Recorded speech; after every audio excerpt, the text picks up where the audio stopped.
Welcome to the show. Still unnamed. Well, kind of named. I guess the Ryan Fenton, Alex Valor podcast for now.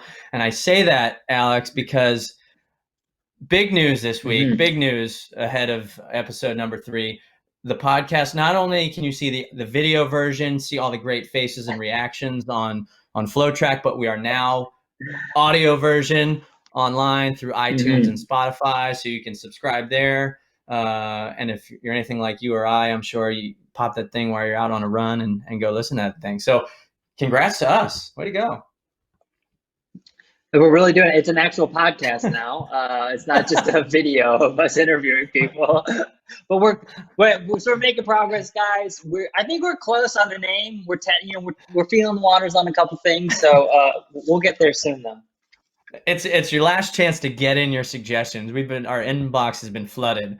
So if you got any last names in there you want to throw out for consideration, definitely let us know. But we are here for another great show, episode 3. We're recording this on Monday, April 13th, so day after Easter, which leads me to ask, how was your Easter? What's going on up there in Minnesota?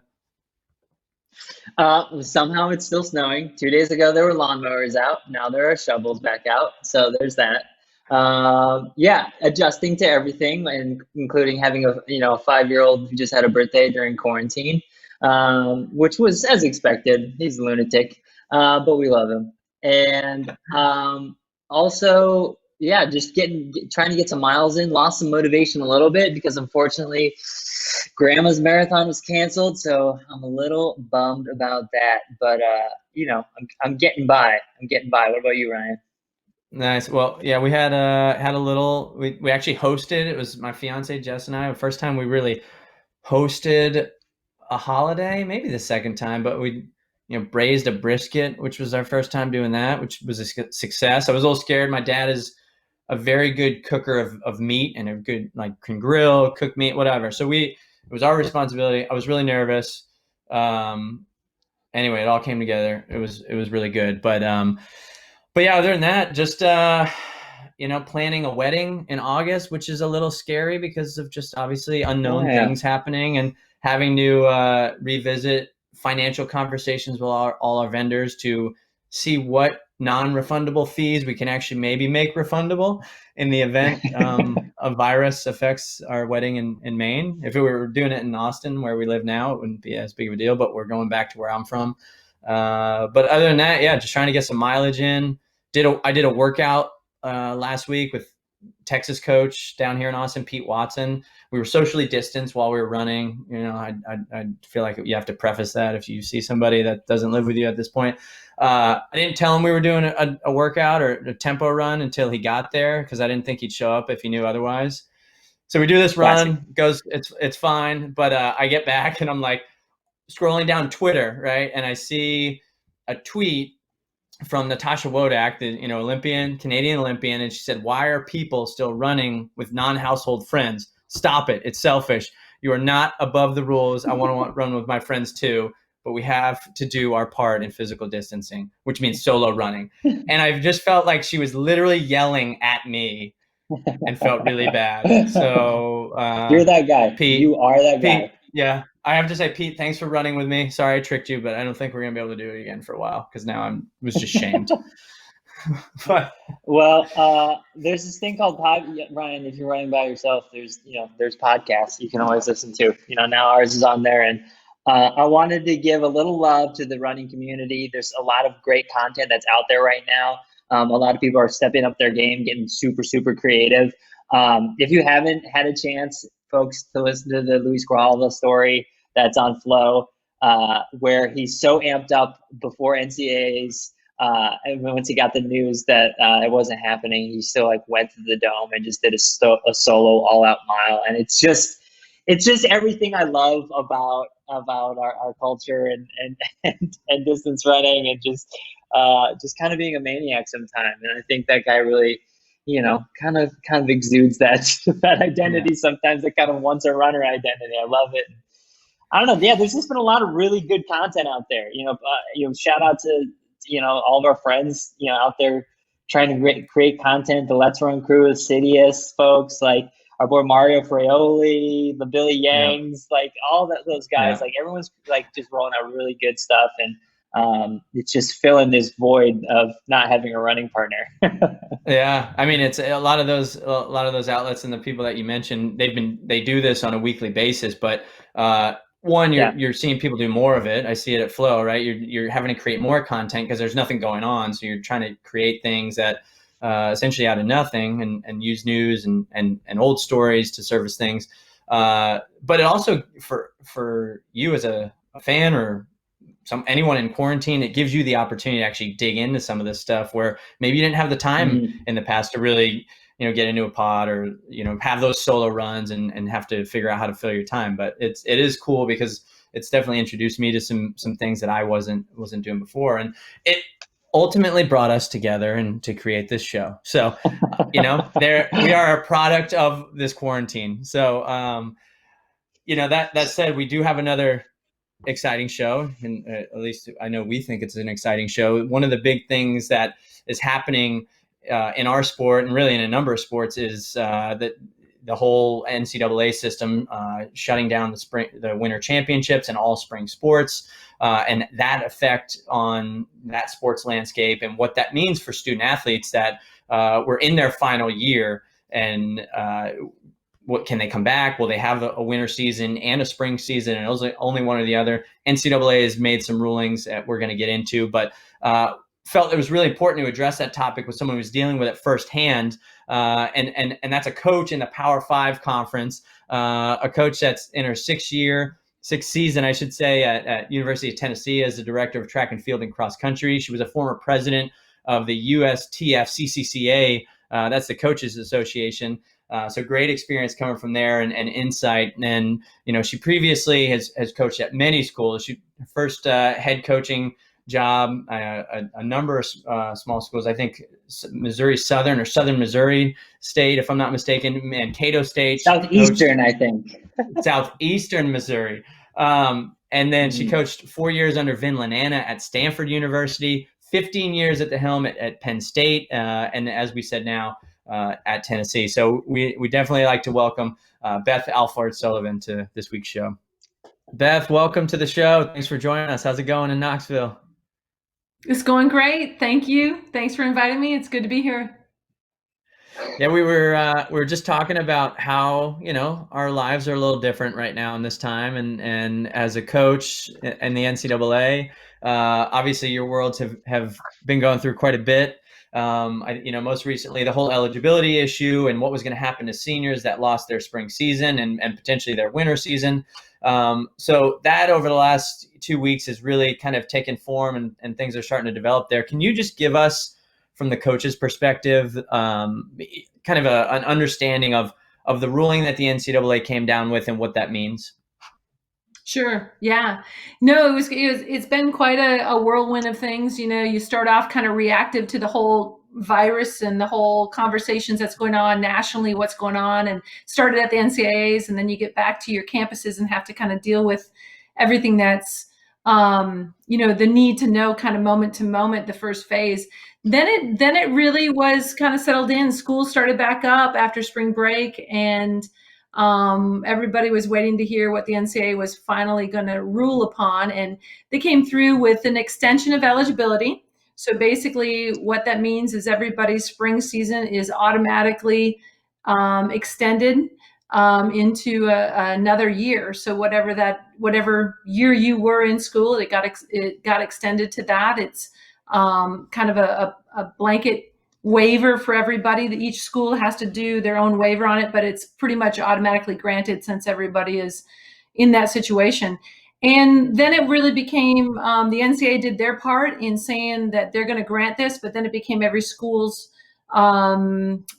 responsibility or decisions, I guess it would be, that they had to make on how each school was going to handle it from there. And that has been playing out over time. It was a lot of discussions, I think, at the conference levels, and then that whittled down to discussions at every university, and people are probably still in the process. I think some schools are still in the process of sorting out what's going to happen with their senior class that this is granted to, and how do they cover that expense for it.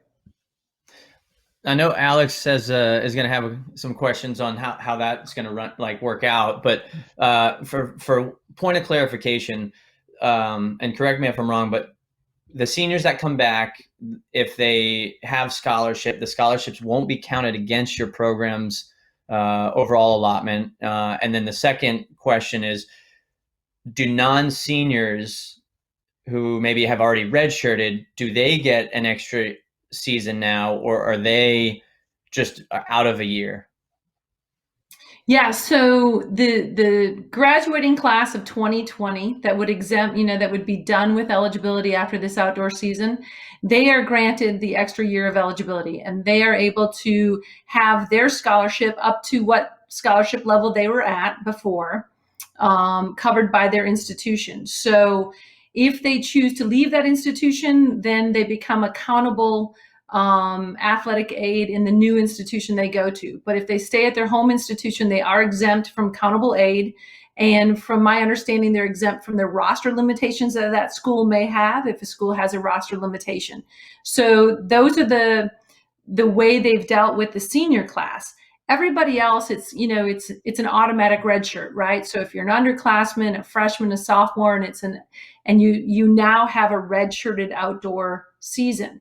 If you had already redshirted an outdoor season, then you're going to be granted an extra time. So there is the potential for young people to be back for a 6th year if they've already redshirted prior to this spring. So but that again would still be in countable aid and in our limitations for the future.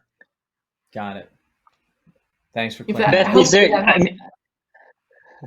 It feels like you have a pretty good macro summarization of it, but is there anything that you are still a little bit prodding and are there any answers that you're still searching for, or is there any kind of discussion between you and your coaching circle that's like, hey, how are we supposed to interpret this? Is there anything that you still need answers? To me, it feels pretty straight and forward. It feels, and maybe I'm not looking at it as in depth as some other people might be looking, to figure out ways. But for us, our seniors are coming back.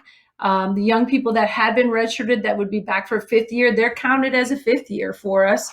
But we do have a couple that will be eligible for a 6th year down the road. And we're working with them right now, looking at the 2 or 3 year projection for them as well, for them to be here all the way through and looking at what they need to do academically as well as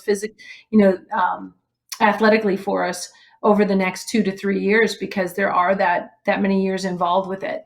I think it's pretty straightforward. I'm not sure, if I'm missing something, but I think it reads that easily.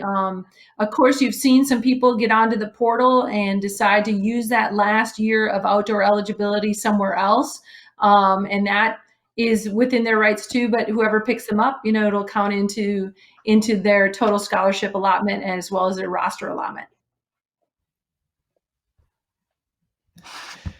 I'm curious, Beth, based on kind of this new reality with and this new scope of an athlete's time at a school, and you just kind of teased that portal window a little bit. I'm just curious, what are coaches allowed to do right now? And has there been any specific requirements that's come down from the NCAA saying, hey, you can engage with any senior who's testing the waters or entering that transfer portal? I'm just curious to know what kind of the noise is with kids testing the waters and having an honest assessment of what their next 4 years might look like now that they have an extra season. Yeah. So, I think from what I'm seeing, from what we're seeing here in Tennessee, I think the portal is really dealing with those senior class young people right now that have that extra season, because some schools are making the decision that they just financially can't support them. So I think you're seeing an influx of ones and dones, so to speak, grad transfers, or maybe a 5th year transfer that has a little bit more to do, but mostly a grad transfer that's looking for the next step for themselves. And because their school doesn't have the the financial means or has made a decision not to be able to cover that next year. I think that's mostly what's on the portal right now, and people are trying to decide how that impacts and where that impacts their programs. And so beyond that, the young people, a freshman right now, I would assume they're looking at it as, hey, I have a 5th year down the road, and it's down the road right now. So I don't think that there's much stress around that right now, as it is the current seniors, maybe the Ivy League kids, those youngsters that need to make some decisions about using that last season of eligibility and where to do that if their host institution isn't going to cover it. You're touching on one thing that I think is like the biggest misconception of our community right now, which is, the news came down and it's like, yes, seniors, you're going to get that spring season back. And I think there was this moment of elation. But I think we have to have a real conversation about, yes, that year is there, that roster bubble is there, but those things have to be paid for. And I guess overall, like, people aren't understanding that you have to supporting a scholarship, another like 8 more scholarships every single year, plus housing that athlete, plus transportation, getting those athletes to these meets, is a financial burden that a lot of these institutions can't handle. And I'm wondering that kind of, I guess, how has that been handled at Tennessee, and can you see the potential problems that are going to arise from the schools that might not be able to support those athletes for another season? Well, I think it's a real financial crisis. I mean, one of the situations that you have to really understand right now too is, athletically, athletic departments are in a crunch already. And if the fall doesn't play out for many of the, especially Power 5 schools and football seasons, then we're really looking down the road at some crunch in the finances. But most universities, run a pretty tight budget no matter what. And when you look at all of the spring sports, and different universities have different numbers of spring sports, so they're looking at, anywhere from 8 to 10 to 20 to 30 plus 40 some young people that might be wanting to come back and utilize their additional season of eligibility. So it's well beyond just track and field. It's looking at it globally at NCAA sports and saying this can be a pretty high burden, upwards of, I don't know, a lot of money for an institution to cover that. And then it's, you have a roster swell like you're talking about, and, giving people opportunity and giving people, every piece of the puzzle gets impacted. So, I think you have to go and respect, from a coach's perspective, it's really a level of respect for each institution and how they have, chosen to manage through this crisis time. And unfortunately for some schools, they've had to say, we can't support our seniors. And that's not a bad thing per se, as much as it is saying, hey, the reality is, it was a world pandemic and we had to make some tough decisions, and they're granting the right for them to take their last season of eligibility with regards to track and field, their last season of eligibility elsewhere. On the other hand, it's a tough thing too. I think at Tennessee, our seniors are looking to come back, and we'll be supporting them, and it'll be a good opportunity here. But you really have to support a lot of the unknown, and decisions kind of being made at a time where there's a lot of unknown. Beth, it sounds like, one, it's great to hear Tennessee will be able to support them. I think for, the thought for people outside of all this is the Power 5 would be the least affected by these things. Oh, these are the big schools, they can handle this. Maybe most of them are in a boat like Tennessee, but recently there was an article that came out that had Barry Alvarez at Wisconsin announce that Wisconsin will not be able to support these scholarships. And so, one, I wanted to kind of get your thoughts on that. Was that a surprise to hear that from a school like Wisconsin? You obviously used to coach in the Big Ten at Penn State. And do you think that will lead to other, Power 5 schools starting to follow suit? Or and knowing that, hey, this now some of these schools are announcing it, we see the reaction that people are getting, and we're now comfortable making a similar announcement. Yeah, it's just tough. I respect every decision that's made, whether it is in support of supporting the seniors, or it's a situation where they just can't financially pull it off, or for decisions down the road, they're looking ahead, and they're making conservative financial decisions for their overall health of their program for long term. I think there's just so many unknowns, and it's tough. And it is every athlete's right to utilize all of their eligibility, but at certain times there's things that just can't be met. And I've been at every type of institution. I spent a long time in the Big Ten, and everybody thinks that these Power 5 schools are money coming out of their ears, but it's tough to do. And the Big Ten traditionally has a lot of sports, probably a lot more spring sports than some of the maybe Southern schools, because I don't know, but my end of the day is I just respect it, and don't feel like it's time to be critical of any school and anybody's decisions. The NCAA has come down with their ruling. You now see schools starting to come out with how they're handling this. How is the conference playing into this? From a conference level, where do they fit into these decisions, and how schools are handling this? I think that's one of the things that every conference is going to handle a little bit differently. I think it's been really good decision making on the NCAA's part to say, hey, this is going to be recognized, and we're going to be able to grant this for the spring sports. However, it has to trickle down effect to the conference and individual schools to deal with the at-term problem. And so there really is no other way they could have come up with these decisions.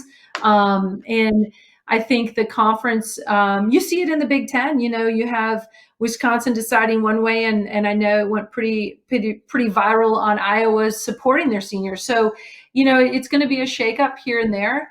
But what I would like to see is that everybody comes out of this supporting all of their sports and making fiscally sound decisions so that the sports can continue in the future. And I know it's tough for the seniors that may not get that last chance to represent at their home institutions, but they do get a chance to finish it somewhere. And I think the universities are trying to make decisions that look forward in the future for all of their sports. And I hope that's how this gets played out in the finish line. Beth, I have a question about one. I can't wait I want to dive into your experience at some of the smaller schools. I want to come back to that in a little bit, but it just kind of came up. I was thinking about the transfer portal window, and I guess if the ruling is looked at as purely hey, you are allowed to have more athletes and more scholarships on your roster, if I am a senior on my way out and I tell my coach that I'd like to stay on for the next year, are you guaranteed that scholarship? Or could a coach technically say, let's say that senior leaves on their own accord, right? Does that scholarship, that open scholarship slot technically stay open now? Because in that situation, you're almost left with a window of being able for some coaches to create like this super team, to reach out and tack on this kind of like fantasy world that a coach has always dreamed of. If only I could have 8 more scholarships, then I could put a solid 4x4 team together, or I could bring XYZ. It's like I just wonder, like there's got to be ways that somebody might exploit this system to their advantage, and I got to think that some of the bigger schools who are going to support extra scholarships will have an advantage there. Well, to be clear, and the way that I understand it is the only extension above and beyond the 18 on the women and the 12.6 on the men is if they stay at their home institution. So, and again, each institution has the ability to pay all of it or part of it up to what they've currently been on. So there isn't a situation where a full scholarship NCAA champion can transfer to the University of Tennessee and not count within my 12.6. He has to count within my 12.6. But at his home institution, he doesn't count within that 12.6. So, a situation like, again, someone like Beth Alford-Sullivan, #1 kid in the high jump in the world, he will stay at Tennessee and his scholarship doesn't count against my 12.6. But of course, we've already been recruiting thinking he was graduating on time and moving on. But he'll be back next year and be working towards his goals from this year. So it is a benefit in some ways if you have scholarship money available for someone to transfer in. But again, I think most people will stay at their home institution if there's a way to stay at their home institution. And if not, then it has to count within your 12.6 or your 18 on the women's side. Got it. Does that make sense? Yeah, that clears things up. I think there's some fantasy track and field brains that run wild with the idea, but you just squashed it. There's got to be a loophole there somewhere. Yeah, the first group text with my staff was a little bit there too. I'm like, no. We still have our Beth, there's so much going on. We're talking about at the NCAA level, the conference, the school level, but ultimately the people probably that have the biggest decisions to make and at a personal level are the athletes, right? These are young student athletes with a lot being thrown at them right now in a world that's never experienced this before. So, I'm curious to how that you see that, how that has affected the athletes that you worked with or are working with, excuse me. And someone like a Beth Alford-Sullivan, who was probably someone that was looking to maybe move on to a professional career. Yeah. It's one of those things where the year had set up so well for him. He was jumping great indoors. You figure you get through the indoor, take it into the outdoor. He's already qualified at the Olympic level in the terms of the Olympic standard. So our plan was, he's graduating in May. He's done great in school. It's 4 years straight up. And then he would go on to hopefully make the Olympic team and then hopefully be able to have a professional career in the sport. And of course, all that gets yanked away. Even the night before the NCAA championships, it gets yanked away. So, it takes a little bit of a reset button. It takes a really strong person with the, internal motivation to say, hey, a year from now, I can be that much better. And that's what Daryl has done. And all of our young people really have done. This is time to get better and not time to look at what could have been, because you don't know what could have been. You just have to roll forward, right? And it's, I asked them to be forward focused and to right from the gun. I think my first text to everybody was about being forward focused and getting through this pandemic and staying healthy and keeping our doing our part for what needs to be done for flattening the curve and getting back to business as normal. And also to rewrite the script in a better fashion. You'll be a year older, a year stronger, and another year of opportunity. And for Daryl, 2 great things happened. The NCAA extended his eligibility, which was awesome. And then the second thing was the Olympics, recognizing the Olympic marks, when people had hit the Olympic standards, that those would carry over to next year. So, Daryl, as disappointing as this year could be, he's chosen to make it a positive. He's going to start his graduate program. And, we're going to be that much better for it next year, not only as Tennessee as a team, but Beth Alford-Sullivan as Tennessee and as a world-class high jumper. And for Daryl, he was #1 in the world. He's kind of the 1%, right? What's the biggest concern or question for the student athletes that aren't looking to go pro and having to make these decisions? Yeah, I mean, you think about it. I think it's 14 young people that are in this opportunity window, and 5 or 6 or 7 of those are walk-on young people. And to extend their college career by another year, when they're set to graduate now or in August is really difficult to do, right? Pay another chunk of change to stay in just for the outdoor season. So they're making some, financial decisions and personal decisions. They might have jobs lined up. They have things going on, and they've got to make those decisions. Whereas a scholarship young person might be able to make a little cleaner decision.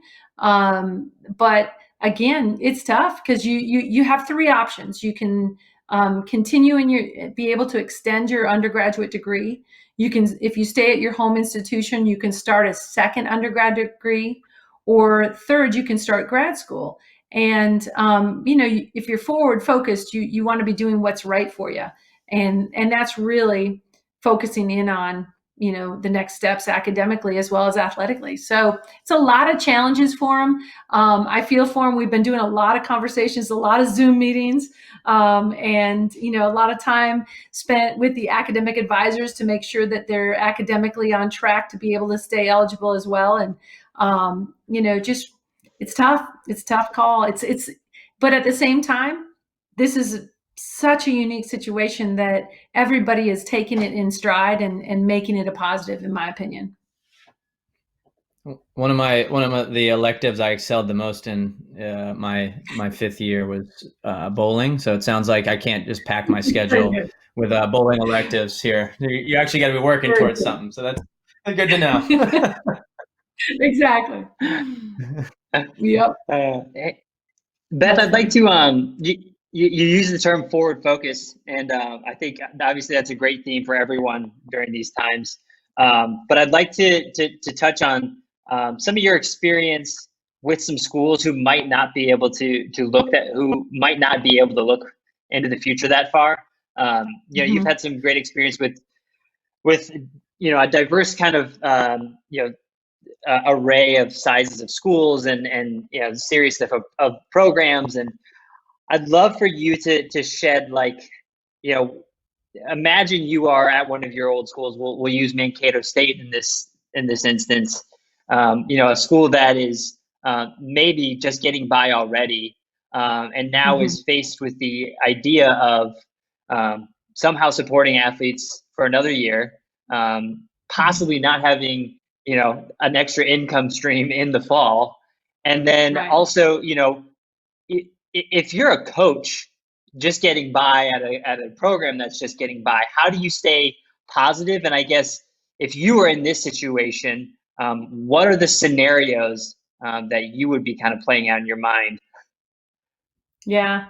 So, it's interesting because to stay on top of your game, you have to go back to your roots and know, what's gotten you this far. And I laugh because we were at the NCAAs, we were in the hotel lobby, and one of my gal pals, Amy Deem, and I are exactly the same age. And she's like, by the time we retire, we will have seen it all.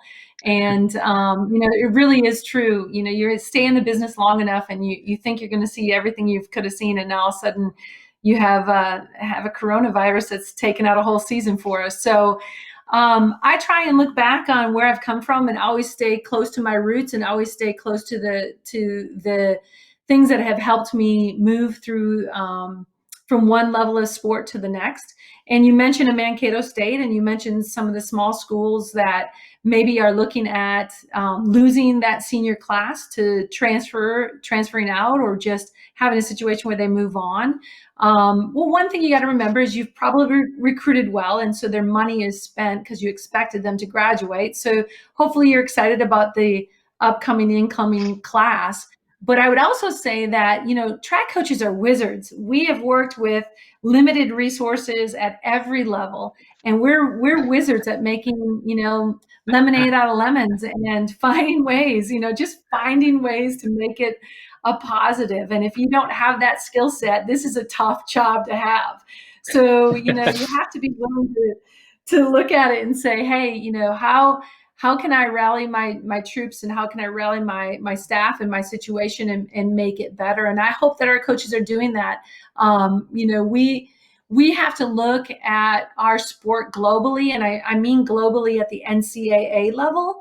Of course, our sport is great worldwide, But right now, this gives us an opportunity to look at our sport and make good decisions that are fiscally positive, and that we make sure we keep our sport, well, all three of our sports, in a positive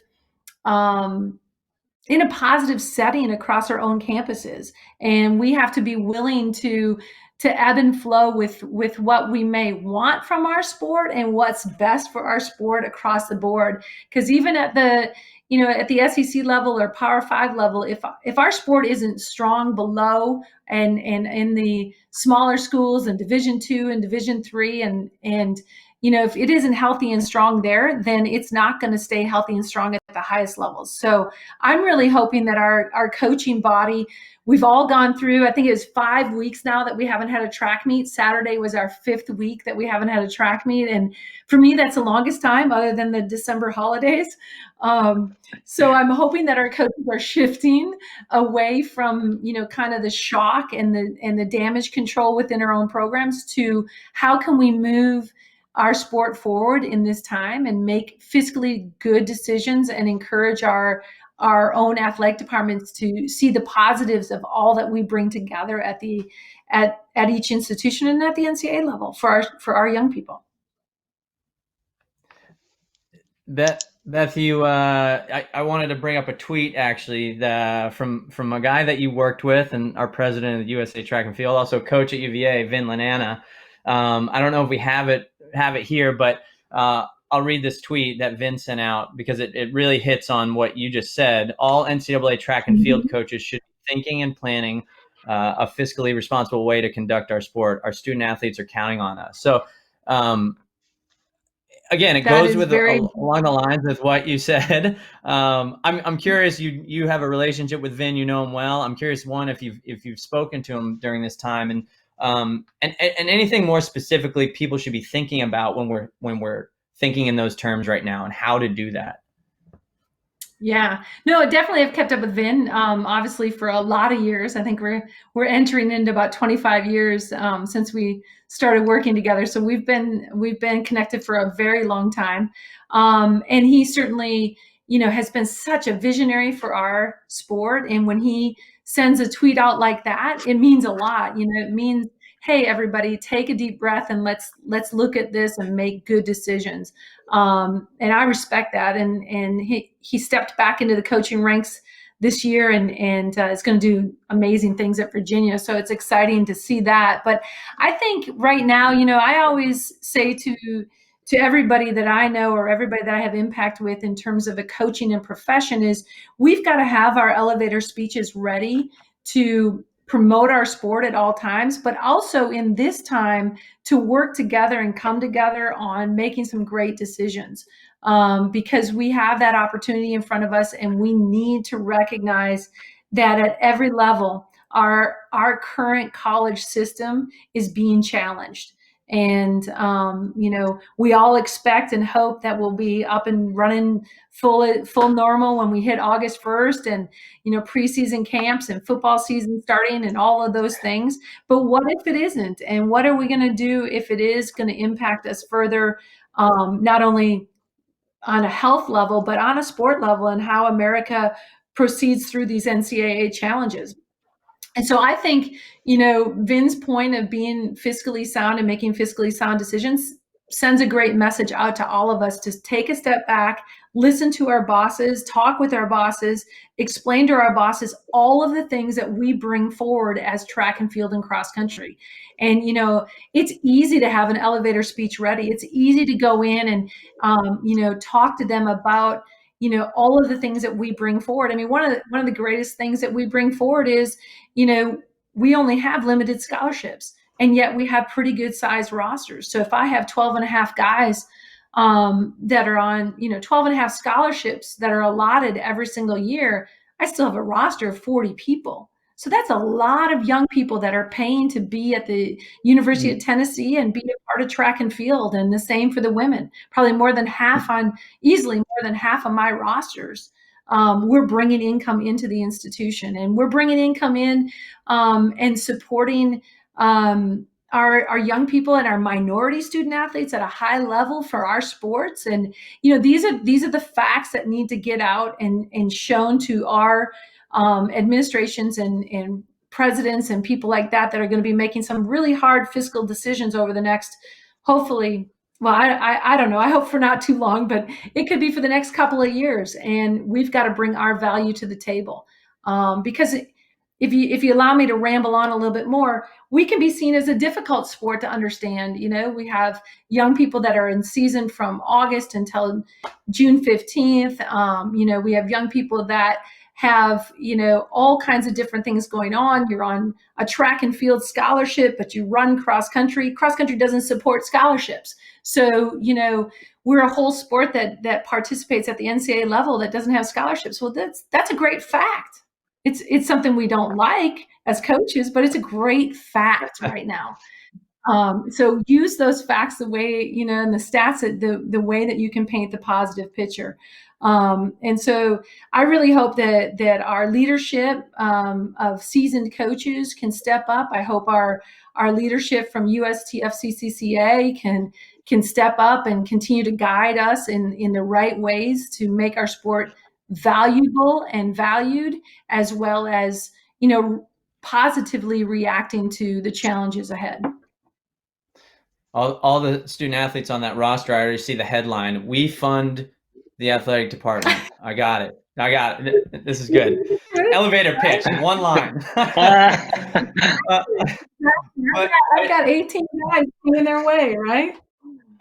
Yeah. Well, I want to transition real quick, because you hinted at the fall earlier. You're referencing now, potential challenges, financial challenges, and I want to dig into that specifically. The fall, we're talking about football, right? And I think the big question mark and the big fear for everybody when it comes to coaches, ADs, conferences, television, is football going to happen? We really need it to happen, right? So what happens if football does not happen in the fall? Help us help paint the picture for people that might be wondering this, and from where you sit as a coach in Olympic sports at the collegiate level, what does that mean? What happens if football doesn't exist? I don't really want to know what happens. Vol Nation needs football here in Knoxville, and I'm one of those diehard football fans. So I don't want to go through a fall where we don't have football. But I have to tell you, I ebb and flow every single day. I'm sitting here, it's April 13th, and October seems a long ways away. September seems a long ways away, and you hope that everything goes well. On the other hand, our bosses and our leadership are making, assessments on what ifs if it isn't able to happen. And, I think that a place, I can't speak for Tennessee, but I think a place, Tennessee Power 5, has got some ability to withstand the storm for a while, but not for long term. And certainly our sports down the road are going to take those hits, right? And so I wish I had a crystal ball, and I wish I could have seen this pandemic coming. I would have redshirted more kids. But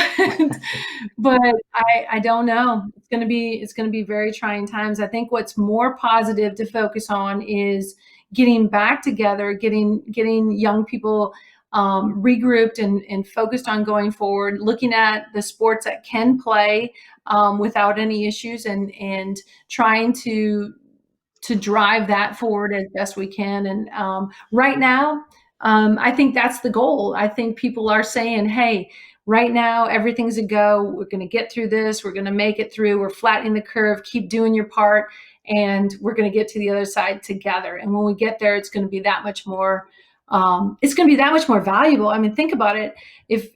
If Tennessee is playing football against Florida in late September, it's going to mean a lot this year. If you get to the Olympic Games next summer in Tokyo, it's going to mean a lot more than just your talent or just your ability to be competitive. It's going to be one of the greatest world moments ever that sport can bring so many people together. So I always look at it in those terms. I wish I had a better answer for you, but that's why I'm not an AD, because I I don't want to deal with those things. Well, and it's a hard one, and I hate to put you on the spot and think worst case scenario, but where in your lens on the track and field side, how again, knowing some schools may be able to withstand it for a little while, but in general, where do you feel track and field stacks up on the Olympic sports side of being at risk in a scenario where there is no football revenue coming in? Well, here's the deal.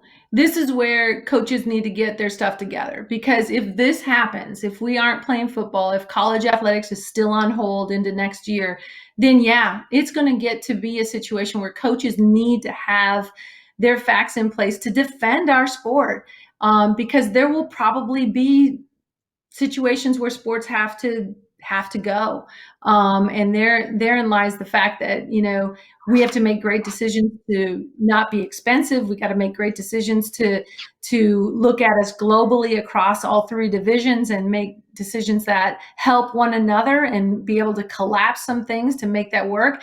I think if you look at things, you have the power sports, right? You got football, basketball, baseball, many of these sports that have major league opportunities after college, right? We're kind of a bit of a farm team for football teams, a bit of a farm team for basketball teams, right? I mean, honestly, we are, right?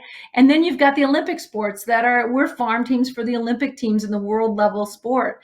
And you really need to find the value in what we're producing. And I think that's big. And some sports maybe don't do that. Some sports maybe aren't as deep on those two levels. And can we work with the USOC and get funding for our Olympic sports? Is there avenues for our professional leagues to help out the college system at times? I know the basketball tournament we're all taking the biggest hit off of the basketball loss this year, but are there other ways in which professional sports can help athletic departments in the meantime? But if they're not playing, what happens there? Beth, I'd love to lean in. I'd love to lean into, we talk about the schools that can, weather the storm. And, we talk about, there's going to be a gap of one tier of schools that can, intake those extra scholarships. And then there's some that can't. And then there's some schools that if they don't have football, they don't have the infrastructure underneath them to support the department or any other athletic departments in general. So all of a sudden we're setting up a scenario that there becomes this pretty clear rift, and we can call it the Power Five and everybody else or whatever it is. That rift is starting to become a little more visible and tangible. I know your experience as being the president of the Coaches Association. You've heard you've heard every proposal, you've heard every kind of scenario that people have put forward before this crisis. I'd love to hear where you think, some of those, we were on the outside of those coaches associations, and we would hear rumors like, hey, the Power Fives want to break away. They want to make their own championships. We want to just have a team-oriented championships, kind of, siphon away from, individual schools, being able to come to, NCAAs with just individuals. And so those rumors were already in place. Now the cracks are forming even deeper. What proposals do you think will be back on the table, and what can you possibly see happening when you use the words collapse some things, or where can we adjust? I think we'd like to know what's maybe tangible and what you think might be put back on the plate at your upcoming committee. Okay. So I'm going to have the disclaimer that none of these are my ideas and none of these are things that I may or may not support. But certainly there's going to be the look at our outdoor season and how we qualify. The first rounds all the way into the second rounds have been a tough thing for a lot of people. And I think that it's an expensive, right now, the universities still pay for first rounds.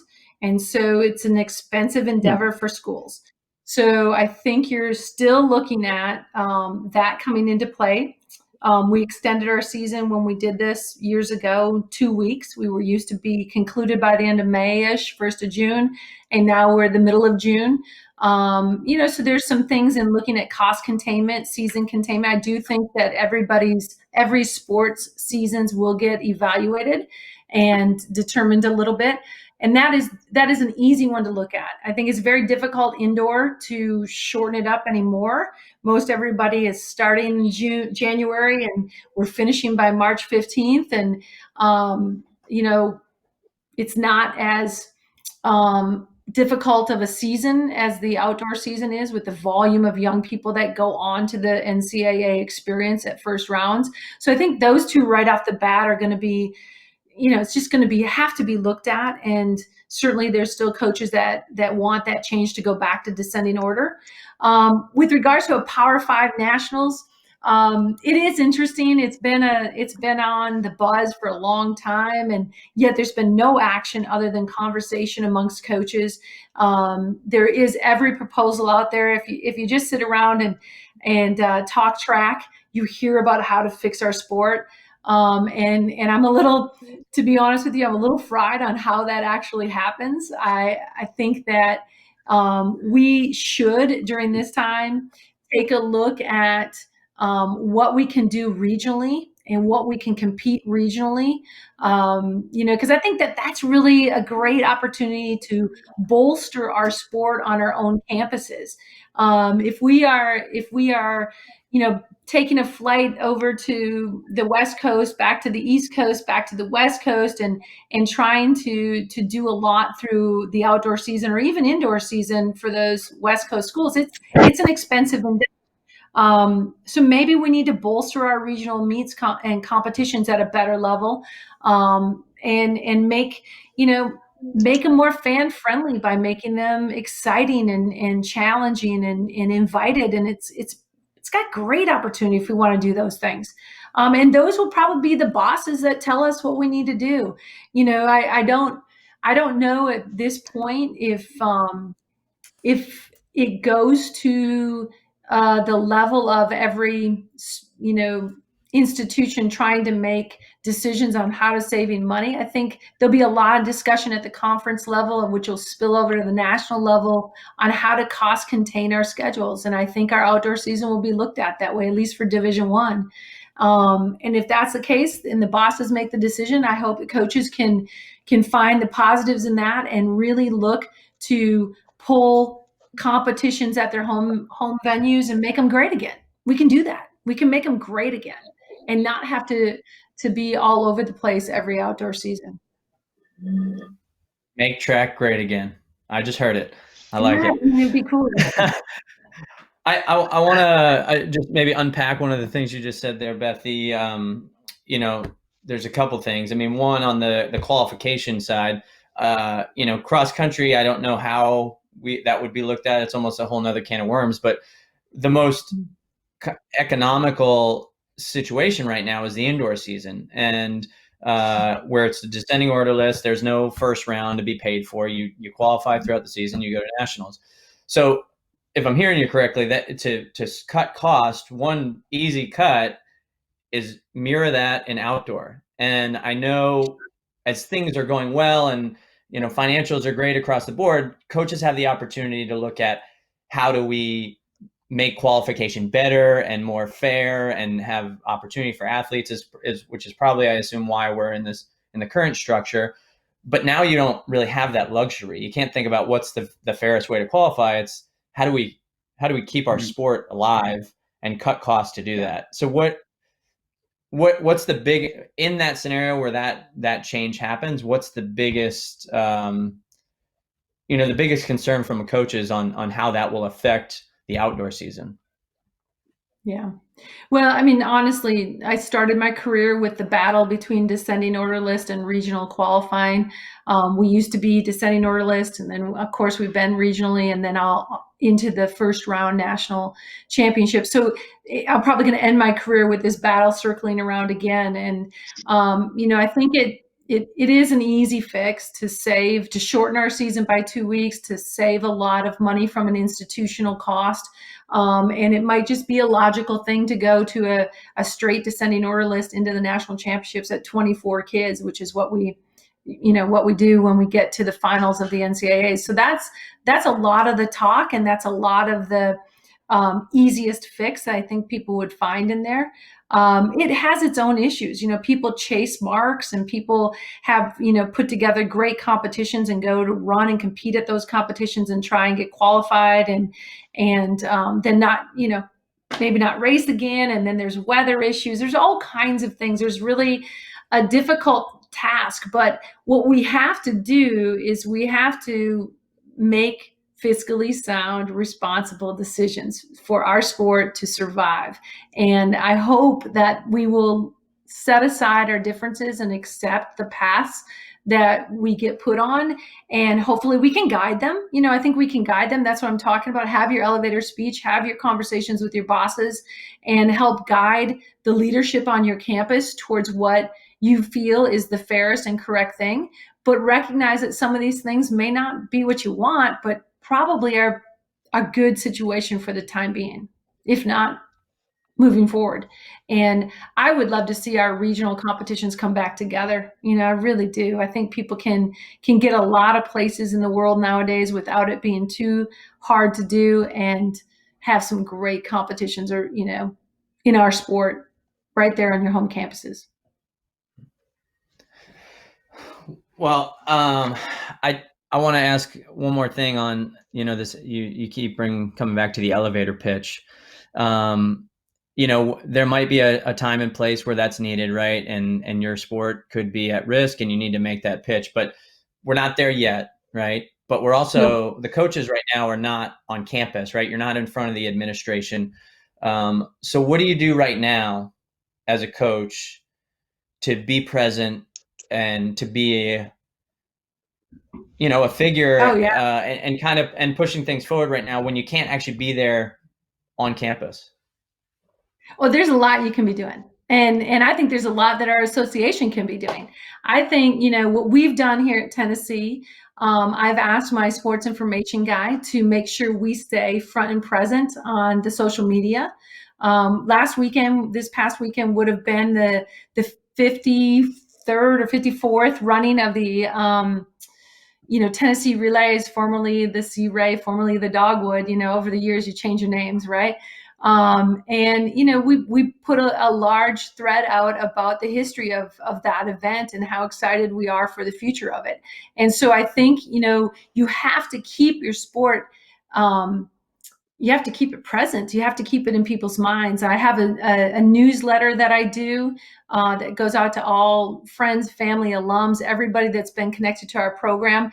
We're sending that out on Wednesday, and continually be present in people's minds. And I think you have to have your facts together as a coach. If it's your responsibility to be in touch with your sport administrator, to be in touch with your athletic department, to be in touch with your athletic director, maybe even your president, that, these are the great things that we're providing this institution. And these are the great things and young people that we're doing. And what pulls on heartstrings are great stories, right? So we all have pandemic stories going on right now, and get those out in front of people, and get people attached to your team and your goals and your purpose of what you're trying to achieve at our institutions, and make that relevant to people. If you don't make it relevant, it's not going to be relevant. And work together. Here at Tennessee, we have one of the largest number of women in coaching as head coaches at a Division I school. I think we're one of the highest ones, and certainly lead the SEC in that. And so, pulling together as the women in coaching, pulling together as the head coaches, and what can we do in our communities to stay relevant and to stay positive, and to continue to, be great representatives of all of the young people that compete for us. These are all things that we need to be doing, and not just expect it to be basketball or football that carry that torch, but all of us have to do that. And if you want to sit in the seat of being a head coach, then you have to take on that challenge. You have to take on that challenge of experiencing the hard conversations with your bosses, and say, no, hey, look what we do.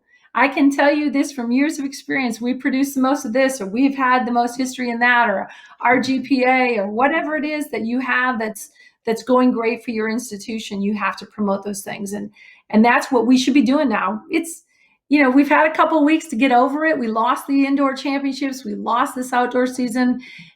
It's been nice to breathe a little bit and have a few extra days to kind of feel like, wow, I'm still at home and I'm in my sweats again today. But at some point you got to put, pencil to paper and put some thought behind what you want from your experience in your program, and lead your program. And so I'm hoping my colleagues are doing that. And it's not a hard thing because we have a great thing for people to know about. Track and field, cross country are unique young people. It's got unique challenges that make us so awesome. We don't play with a ball, so we can actually have our sport if there's still a coronavirus around. We can run 10K cross country and not touch anybody, right? And I think, just put some handicaps and stagger the start, I guess.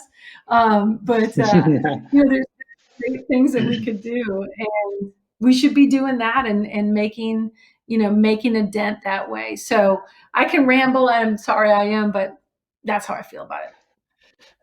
And I think track coaches have done it forever. We've done this stuff forever.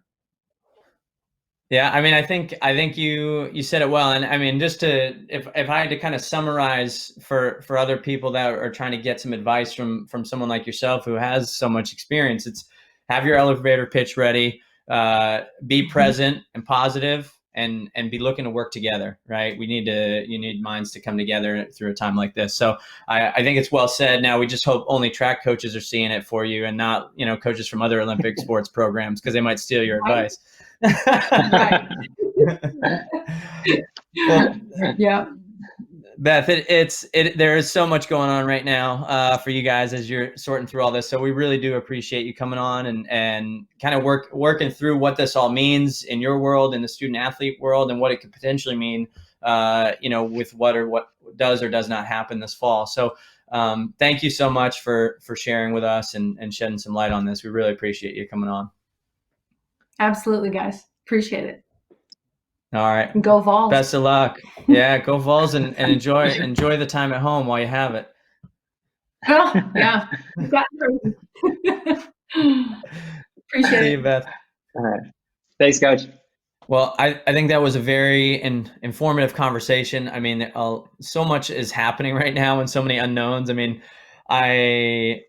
you were kind of hitting this out especially for coaches at smaller schools. It's me personally, it's not a place I'd want to be right now, as you're hoping for the best and just kind of waiting this things out. But one of the things I wanted to bring up that we talked about, we mentioned Barry Alvarez at Wisconsin making the announcement that Wisconsin wasn't going to be able to support scholarships for the seniors that are coming back. And I think it's going to be interesting now to see what student athletes will choose to do.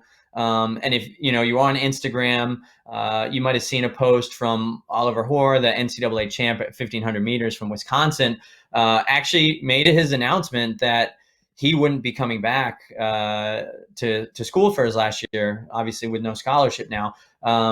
He had a very positive message. It sounds like he's really enjoyed his time at Wisconsin, but it's not just a decision that these athletes are making now, but like, we're not going to get to see an NCAA champ in his last season, and as a fan and as someone that really loves sport, you're going to miss out on that.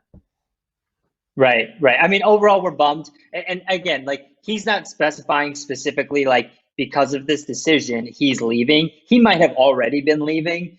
He specifically is in this kind of weird world where, like, he could probably test the waters of going pro for sure. But I'm sure there are 100 coaches who are chomping at the bit, wondering what's going to happen now to him if he doesn't go pro. And Ryan, like, we've been, we've heard the rumors from coaches, like, the transfer portal is blowing up, and a coach has to do their job, and they're obviously going to be, putting their nose into it and exploring and testing the waters of who's on the lookout to maybe explore a different program. I think if you're a coach right now and you realize the amount of talent that is now all of a sudden available to you, you have to make some really tough decisions. Like Beth alluded to it again, like you don't get, if you bring somebody new in, it still counts against your overall like original allotment. But there are some schools that have a little wiggle room there. There are some schools that had kids who are gonna go pro regardless. There's a lot of schools whose kids just want to be done. They want to move on. There's some schools that might have had a kid who became academically ineligible, and instead of a coach being able to be like, oh, now I can use this scholarship to feed someone who's a walk-on. I can reward them from work, for contributing and scoring a conference, whatever your metric is. Not anymore. You are holding tight to those extra flexibility, those scholarships, because the pool is so huge now that you can pull from.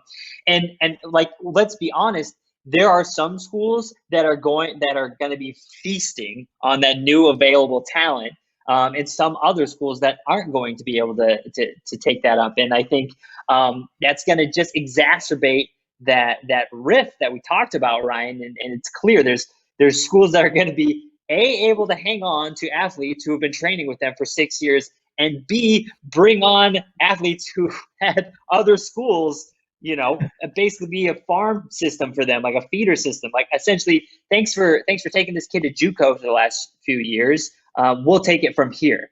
Those schools exist. They already existed and did that system. Now it's going to be even more exacerbated, and there's going to be some clear, just the playing field will not be level. Let's be 100% honest here. And that's going to cause some problems, and it's no one's fault, but it's just facts that we have to understand and put on the table now. Yeah, and while you're saying that, I'm thinking two things. I'm thinking, what are the teams going to look like next year? Where is this shuffle going to end up? Right? Who are you going to see where? I mean, that's a game in itself. And the other thing I'm thinking of or feeling is just stress, because I was one of the kids that you were describing in college. I was a walk-on who, it took me 3 years to score at our conference meet. I finally did. I got some aid. The next year I did a little better. I got some more aid. And as I'm thinking through this scenario, I'm the guy that's waiting to understand, how did I do enough last year to get that aid again, or maybe get a little more, and or my coaches, and probably they are looking to see who's available to help make their team stronger, right? And anyway, so you're going through that. I'm stressed. I'm thinking back to my situation and being like, thank God this isn't happening when I was there, because I would have been a kid in that boat, and that's right. It's a scary place to be when you're counting on funds to get you through a year. So that's going to be something that we'll keep an eye on. And I know at FlowTrack they'll be all over as student athletes start making announcements and picking teams, and so that'll shake up. But look into a few other things that Beth mentioned. One of the pieces of advice I really liked, and I hope coaches take to heart, was have your elevator pitch. I mean, we're in a time of uncertainty, and the only thing that you can be certain about, really right now is like, it is who you are, what your program's about, and being able to speak to that, right? Because there's going to be a lot of questions. There's going to be a lot of tough decisions to be made at the administrative level. And so knowing what value your program brings to the NCAA, to your university, to your local community, I don't think I could echo that strongly enough. But I think that was a really great piece of advice. And the other thing that we talked about, and this is going to be, I think, a topic that many people discuss, especially the coaches, Alex, is the cost savings for the sport. And I think it was you that pointed out the graph that was on Twitter by Ross Dellinger from Sports Illustrated, but this graph that showed in the Power 5 conferences last year how the schools profited between football, men's basketball, and all other sports. And everyone profited on football, everyone profited on men's basketball at varying levels, right? And then every conference had between a $10.7 million and a $22.9 million loss in all other sports, which is obviously heavily Olympic sports based, which is also where track and field sits.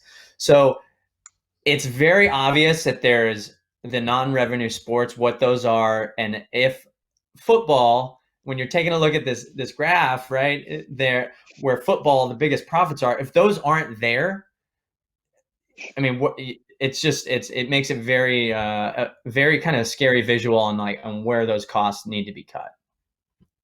100%. I mean, you use the term elevator pitch, and that sounds great, but there's going to be a moment where you're just a number on a spreadsheet, and that's going to be a scary and honest moment for an AD to have to look at. If you look at that graph, I mean, these are the Power 5 conferences. Some of them are just barely in the black from their overall football and basketball revenue. They're just barely getting by. Like, honestly, not that many athletic departments are actually profitable. And, we start looking at, what happens if football takes a hit?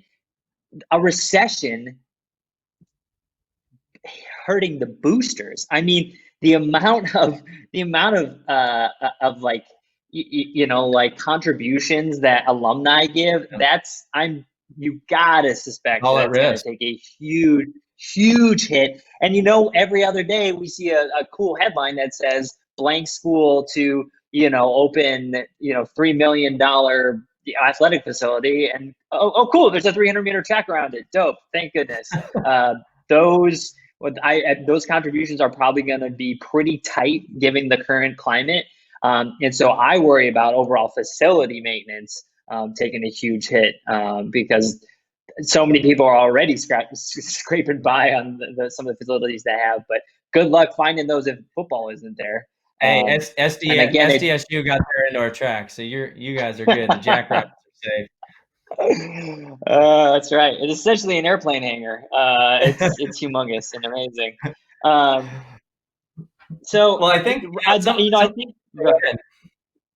I was just gonna say, we talk about cost savings, and I think there's two levels to look at cost savings, right? So schools have a cost, and it was interesting to hear Beth talk about how Tennessee and the school itself had to pay for the travel of that first round, and I think that's something that not everybody understands. I fully don't understand. Who pays what element of the actual travel, especially when it comes to championship season. So how much are schools on the hook for, and B, how much are the actual leagues and conferences on the hook for? So, for instance, we're talking about NCAAs. A couple of days ago, we have. Let's look at cross country, right? We have 3 separate venues to put on an NCAA cross country championship. That seems difficult. Is there a way where we can, I just want this to happen from purely a fan's perspective, because I've always thought this would be an amazing weekend, but can we really justify having a D1, D2, and D3 cross country championship at 3 different places and 3 different, student galas and dinners the night before? We can combine this. The venue exists, enough hotels exist. We got to start finding those savings, and that saving just also happens to be a really cool fan moment for us too. So some of these costs, we can call them cost cutting, but they might be awesome opportunities to bring all of our communities together and kind of double down on this niche culture we have. I'm all for combining some cross country division championships. Let's make it happen. Yeah, and that's a decision, at the NCAA level, where they can significantly cut some costs, right? I think the questions you then run into are, what city is it hosted in that now can house, with hotels, that many championships? Yeah. Going to Terre Haute, trying to find a hotel during pre-nats or NCAA weekend gets tough. So now does that change the dynamic, right? So I love that idea. Then you have to consider, all right, what's the next ripple effect and decision you have to figure out. But I think on the track side, it is that taking away the East preliminary round and the West preliminary round, that first round of the NCAA championships, and going to a descending order list, that's an obvious cost cut, because there are no hotel decisions at that point. I think are the coaches okay with that and getting away from this structure that they've went from a regional system with 4 regionals to now just a two location preliminary round, and now just going in descending order like it is in indoor. It's a really, really interesting question that I think, as Beth said, they're going to have to take a serious approach about. And then the other thing that she brought up is making competitions more regional. And this is one, I really want to get your take on this, because I'm thinking from the lens of a distance runner right now, right? And you think of the Peyton Jordan, the Stanford Invites, the Mount Sacks,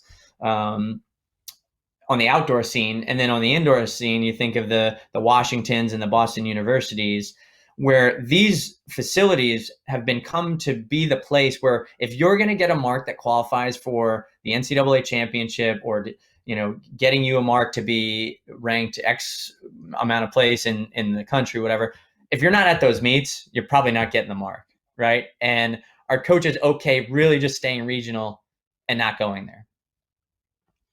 Look, we're back into the same issue we already had now with this regional system, because why did we go to regional systems in the first place? It's the regionals allow everyone to have at least one weekend where you're on a level playing field with similar fields, similar conditions, right? Okay, so if we take that away, and we don't have the ability to give everyone the same, level playing field, it turns into indoor again. It turns into people seeking out those opportunities at those specific niche events to get perfect conditions. So now, right, like we're eating that travel cost again, because you're traveling to Palo Alto, you're traveling to Texas relays, you're traveling to Florida relays. So like, I don't see that as a cost saving. Like that travel is going to happen. I think that you have to be honest. The thing about the regionals is you're taking basically the whole team, and that's where the giant cost is you're taking kids who probably aren't going to score at NCAAs, are still competing at regionals, but at the same time, like that glimmer of hope for a lot of those athletes is everything. Making it to regionals. I mean, I went to SDSU. Like, if you made it to regionals in track, that was a big freaking deal. And to take that away from students who are just on the cusp, that cuts away at the culture as well. So it's not simple. That's for sure.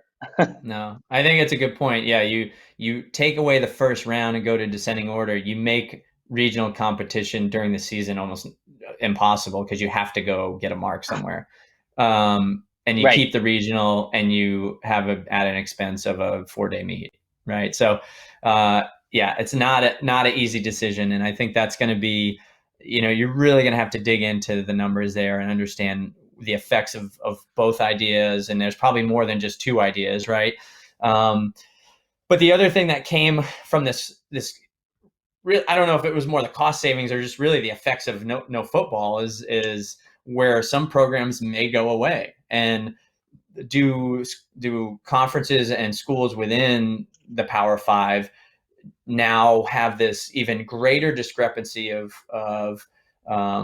playing field, because maybe those Power Five schools do have budget to withstand some of this, maybe for a season or in the short term, and that whole idea of the Power Five and these larger schools breaking away into their own championship. I don't know what that would be called, the D1 plus or whatever it is, but is that a reality? And what are the effects of that?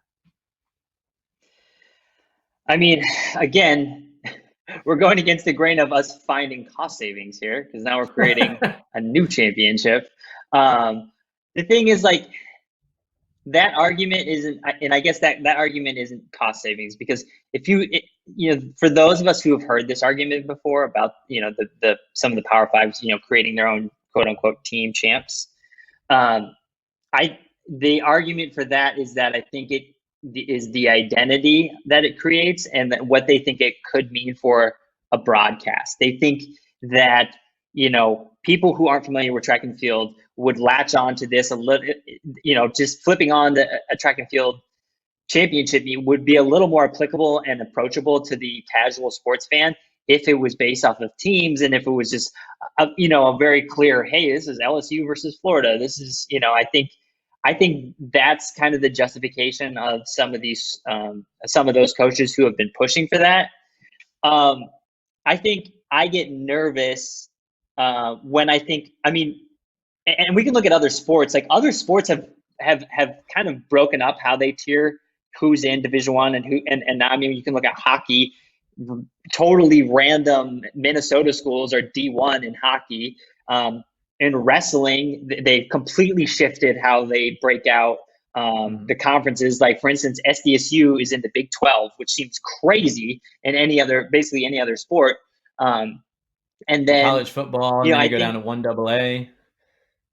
Right. So like the tiers have happened. So I guess if we busted stuff up, let's not always view it as a negative thing. But when I start to get worried is if we take another step back and look at this from like not just a track and field perspective, let's look at this from the Power Five having this clear on-level playing field on all the other sport levels. And Ryan, we kind of chatted about this offline. When we start talking about athletes starting to be able to be paid for their likeness and their social presence, the allure of going to a Power Five conference is already huge, and competing for a major university is huge. But imagine the return on investment on your own likeness if you go to a university who's on television every day. So I think Power Fives are going to have even another elevated, kind of like lever to pull to get a kid to come. Not only do they have more money, they have more resources, but you get more exposure now to grow your own brand, and that might be the straw that breaks the camel's back on these Power Five identity schools, just soaring away and having this unattainable level of playing. It's at that point it's literally it's semi-pro, right? And then there's everybody else. And then this is a whole other topic, right? This likeness and payment for college athletes now at a time when you may actually have to make a decision. Can you keep a sports program, right? So now that's a whole nother question is, are we going to have to pay for a student athlete's likeness? And is that more valuable than actually keeping a program, an Olympic sports program, right? And so that whole thing in a time where budgets are going to be tight and decisions are going to be made is going to be a real interesting one as well. I think one thought around all this, right, around this talk about football happening in the fall is the Olympics, right? And do the Olympics need college football? Because if college football doesn't happen and Olympic sports at the university and collegiate level in the United States is affected and sports teams go away, you look at the Olympic Games, you look at the USOCP, in track and field, the USATF, all this stuff. The NCAA is arguably the best sports feeder system into Olympic sports. Obviously, yes, in the US, but even worldwide. I mean, it is an amazing program that filters athletes into these sports. If these programs are now getting cut, you're cutting the development of Olympic athletes, right? And where do they go? So it raises the question, right? What happens to the Olympics in the long run? What are the long-term effects? And the other question I ask is, should the US OPC be funding universities for Olympic sports programs? I mean, these are all fair questions. I mean, the house of cards is this, right? Does the Olympics need college football? I think the unequivocal answer is yes. And I think if let's go back to, I don't know, let's say 4 years ago, Ryan, and all the imagery of these empty stadiums and these in Rio, there was all this backlash and pushback about the ethics of the Olympics, building these grand coliseums and facilities and then just deserting them, right? And so I think the Olympics was not viewed in a great light very, very recently. People were ready to shit on the Olympics at a moment's notice. Okay. So now I want to put us in the situation a month ago in February, right? There was discussion that States not participate in the Olympics. And my thought was this: the Olympics cannot, under any circumstance, be viewed as lesser than the year before. If there is any slight stain on the quality of competition, then the Olympics would crumble. I mean, if people are ready to turn on the Olympics really quickly, and if we give them the reason to not watch them because the United States is not there, that's a damn good reason to turn on them.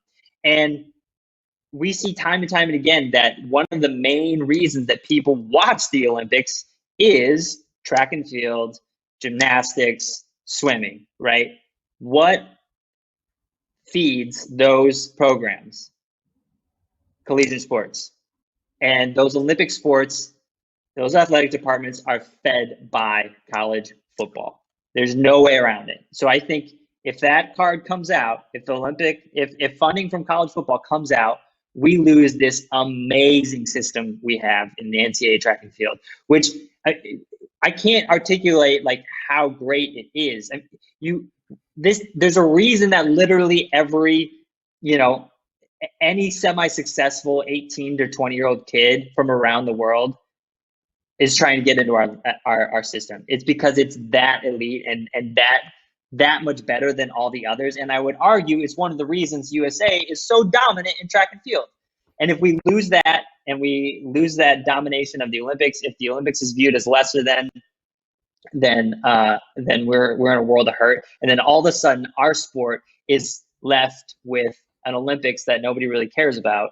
And the one time that everyone cares about our sport every 4 years is lost. And so now we're really reeling. Yeah, and it's not going to happen tomorrow or in 2021, right? But these are ramifications that happen over time if programs start disappearing, right? If to go to your point, you mentioned a couple of sports, in your elevator pitch, gymnastics is maybe an outlier, right? We all know the elite level gymnastics athletes are coming at a much younger age, right? So maybe they're not being fed from the NCAA. And there was an article recently I read that showed that's fair. I think almost no tennis players that were on Olympic teams from NCAA schools, or a very, very small number. So I bring that up not because I'm saying I want to see those programs disappear, but if I had to vouch, if I was a coach and I was trying to pitch track and field, that I'd probably have that stat handy. But the thing about swimming, like maintaining a swimming facility is so expensive. Building a pool is so expensive. The bulk of those high-end performance trainings, like Michael Phelps trained at Michigan. Lots of pros trained at Texas. Lots of swimming is another perfect example of hey, we need those. We need the economy of these donors, pumping out these amazing new performance facilities, humming along to support this giant expense that is Olympic sports, unfortunately. Yeah, it's a topic with a lot of discussion, and we could go on for a while. But I think this is in terms of a question that I would like to get some insight on, and that I think we ask at a future show is, is there responsibility for the USOCP, OPC to fund some of these programs, right, and ensure more of a long-term health in the event there is a financial hit at these universities, because it's not just the university that benefits from these programs, and that's something that I think is worth digging into. So, but for now, great show, my friend. You guys keep things rolling up there in Minnesota, and until next time. Thanks, guys. All right, thanks. We'll see you guys on the next episode.